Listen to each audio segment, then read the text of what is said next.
هلو، اتمنى لكم يوم جميل. معذرة بقى على الشكل ده بس الجو ساقع. طبعا دي مشتريات شهر 2. جبت الخيط ده تحفة قوي. هو خيط شبيه شوية بخيط الكوردون، بس مش عارفة بصراحة هو خيط كوردون او لا. جبته عشان اعمل بيه شنط تونسي. ما تتفاجئوش، شنط تونسي وتدريب قريبا ان شاء الله هينزل على الصيف، لان طبعا الشتاء خلاص كده. التدريب هيكون شامل شنط تونسي باشكال كتيره وبفرام ومن غير فرام وشنط صندوق وحاجات من دي كلها ان شاء الله، بتفاصيل تانية كتيره ان شاء الله هتكون في التدريب ده. وحتى الشنط الشتوي هنعملها مع بعض. كمان صبغه. انا عارفه الكارديجان طول، بس هقول لكم دلوقتي ليه تحديدا. بصوا، دي الصبغه اللي هي الصناعي. فاكرين الخيط ده؟ الكارديجان فعليا اللي انتوا شفتوه هو من الخيط ده خيط البلوفر اللي انتوا شايفينه حاليا. وفعليا هو البلوفر المقصود هو ده اللي اتفك واتعاد واتسبغ، هو الخيط وهو البلوفر. ولذلك انا احتجت عليه ليه؟ مع ان هي 11 بكره. طبعا هي 11 بكره، بس مع الفك والتنظيف والحاجات دي كلها تاكل.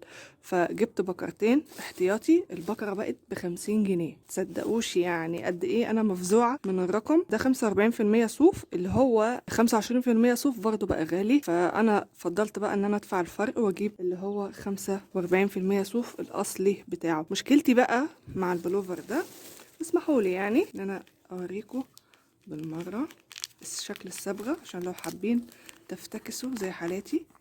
طبعا هي حاجه جديده بالنسبه لي كتير انه الصوف يتصبغ بتتباع كده. طبعا زمان كانت يعني شويه دول شويه كده، دلوقتي دول ب5 جنيه، مش فاهمه ليه. المهم، عامة يعني انا فاشله على فكره في ربط الحاجه زي ما كانت. هي صبغه سودا. انا جبت طبعا 2 باكج على اساس ان انا اصبغ الصوف ده. هشيل الليبل بتاعه طبعا وهصبغ البقره كده، انزلها واطلعها. بس مشكلتي بقى في حاجه، الخيط القديم قلب رمادي. لما جيت صبغ باسود اتقلب رمادي، لانه هو 45% صوف، الباقي طبعا اكريليك. نسبه الاكريليك هي اللي قلبت اللون رمادي من اسود، لان طبعا ابيض، والابيض معروف ان هو البيزك بتاع كل الالوان. الحوار بقى عندي في الغمقان. الخيط ده طبعا لسه جديد والتاني كان قديم. والحوار التاني انه ممكن اكتر كميه الصبغه فيطلع اللون ده رمادي داكن، فاضطر اصبغ الكارديجان كله، ودي هتبقى مشكله تانية. ولذلك الكارديجان ده اتاخر جدا. اسفه جدا، ولكن بصراحه انا مش بشتغل للمواسم. انا بشتغل، ممكن تلاقوني في الصيف شغاله في بطانيه وشغاله في حاجات شتوي ملهاش اي علاقه بالصيف. فبجد يعني بعتذر، ولكن انا فعليا مش بشتغل للمواسم. انا بشتغل على اساس حتى الكارديجان ده نزلك في اخر الشتاء، فانتي هتبداي من اخر الشتاء يا دوب هتخلصيه في نص الصيف مع الضربات اللي هتحصل معاكي، فيا دوب ان انتي هتخلصي. ده حاجه. وفرت كميه من الخيط ده والوان. الالوان بقى دي، فاكرين الخيط المشعر؟ هو ده اللون التاني منه. بصوا، شايفين؟ طبعا ده هشتغل الكروشيه عادي، والاول مره في القناه ان شاء الله هنشتغل مع بعض حاجه كروشيه عادي، وتكون بياقه والجيوب على الصدر فيها تفاصيل، وهي في الاخر جاكيت. ده الخيط اللي انا هستخدمه على اساس ان انا اعمل حاجه زي كده، لانه كنت عايزه استخدم الخيط ده ويديني شكل الجاكيت الفرو، ولكن طبعا سعره دلوقتي بقى ب40 جنيه، واغلب المحلات مش بتعتبره ستوكات، مش عارفه ليه. والتاجر اللي بتعامل معاه لسه ما وفرش منه مره تانية. فجبت دوت، وهيديني برضو نفس التاثير، بس هيكون مشعر. تحفه بجد وبيدفي جدا. خيط ريو ده جبت منه. طبعا انا مش هعمله الاطفال ولا كلام من ده، لان هو الملمس بتاعه يعني يناسب جاكيت لطفل يلبسه فوق حاجه، لكن مش يلبسه على ملمس الجلد. يعني هيبقى بصراحة مزعج شوية. ده البند التاني انا جايباه لشغل رمضان. كل سنة وانتم طيبين. هعمل لكم بورتريه قرآن. مش عارفة بصراحة هعمل كلمة ولا قرآن، مش عارفة بصراحة. جبت ده طبعا، هو في منه الوان. طبعا اللون ده حلو قوي، وهو الباترون عاطي اللون بتاعه على بيجات واللون الرمادي الداكن، فهستخدم معاه خيط قرطبة اللي هو 27% صوف. ده اللون اللي انا شبه اللي انا لابساه ده، فده مع ده هيدي منظر حلو قوي وهيديها شكل عتيق شوية. جبت بكرتين لان الباترون الاساسي البيج هو طاغي فيه الكلمة بلون الرمادي، فمش تاخد كتير. وطار التطريز احنا هنطرز على القناه. هنعمل التوتي باج اللي صرعتوني عليها بجد على الانستا. مش بنحسكم ولا حاجه، ولكن مشكلتي في طرات التطريز، حتى مش برضه اشتغل فيها، لانه شايفين القطعه دي، الحته دي بتيجي مفتوحه كده، يعني طالعه كده لفوق، مش فاهمه ليه.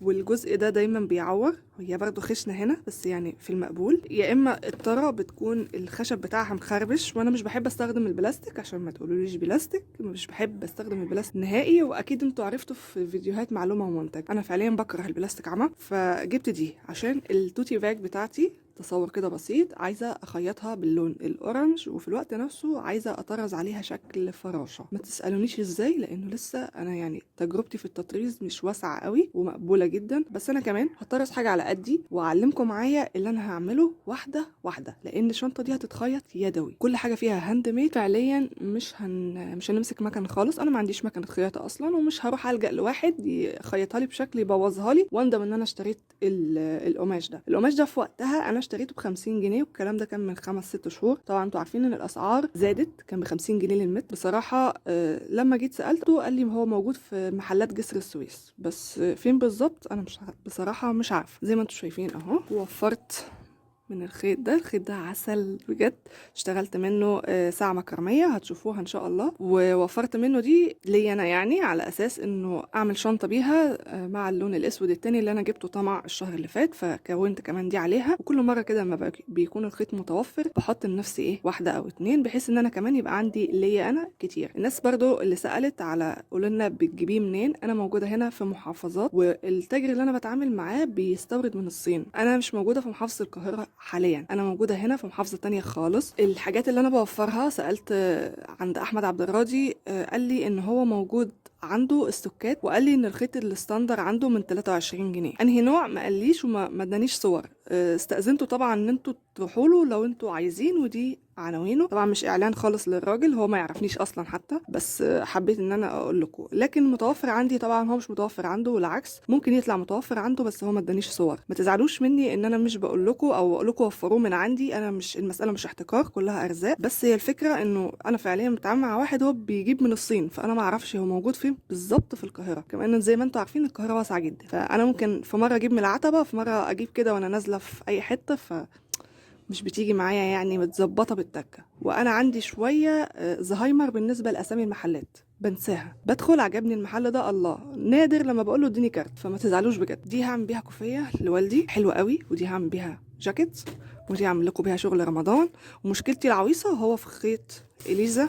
طبعا ده اليزا لانا جولد عشان لو حابين تعرفوا، ده الوحيد اللي ليه تفاصيل يعني، ده الكلاسيك، وهتلاقوه 240 متر. واللون بتاعه صدقوا مش شايفه، اللون بتاعه 55 32 48 70، تفاصيل كتير شويه. والخيط ده 51% اكريليك و49% يارن او صوف، فكويس قوي. متحمسه جدا للخيط ده، عايزه اعرف النتيجه بتاعته هتطلع ازاي، لان الشنطه تطلع ضخمه كده. و من داعي الطمع جبت دي لان ما قدرتش اختار في الفرام ما بين دي ودي. طبعا الفرام لا اكتر على اللون ده، مع انه شويه شكله كئيب وما يدلش ان هو يعني يليق مع حاجه، ولكن كمان زي ما انتم شايفين اخر حاجه في الحلقات النحاسي قلت اخدها انا بقى بصراحه. حلوه قوي وبتليق جدا، بتدي المنظر العتيق ده. طبعا ما قدرتش اوفر السلاسل او الحلقات العاديه، بس مش مشكله هتتوفر، شكلها حلو قوي. ولو استخدمتها هحتاج فرام نحاسي، لو ما استخدمتهاش او فرام يكون داخلي، لكن لو ما استخدمتهاش هيبقى عادي يعني اللون الذهبي او اللون اللي هو الاسود المطفي هيكون حلو معاها. وحماسي بعد الخيط ده، الخيط ده عايزه اعرف نتيجته هتكون عامله ازاي، لان هو حلوه قوي قوي قوي في الكوفيات، وانا فعليا لسه شغاله في الكوفيه التانية، وده هياخد وقت، فهبداه من الصيف ان شاء الله على اساس انه يخلص على الشتاء عشان ما تزعلوش المره الجايه. وبس دي كانت مشتريات الشهر 2. وبصراحه في الصيف انا مش بشتري كتير يعني، بحاول اكون في الشتاء. وكمان اول مره هيكون تجربتي مع التطريز على طاره فعليا، هيكون في التوتي باج دي، وهشرح لكم تفاصيل كتير قوي قوي عنها. مجهزه لكم محتوى حلو ان شاء الله، ولكن ما تتضايقوش قوي انه فكره انه ده صيف او ده شتاء يعني. خلينا مرنين شويه مع بعض، واللي عاوز حاجه يستخدمها او يتعلمها. وبس اشوفكم ان شاء الله في فيديو جديد ومشتريات جديدة. ما تنسوش تابعوني على الفيس والانستا لو حابين، وروحوا على التيك توك لو بتحبوا الحاجات السريعة، واعملوا شير عشان غيركم يستفيد. مع السلامة، باي.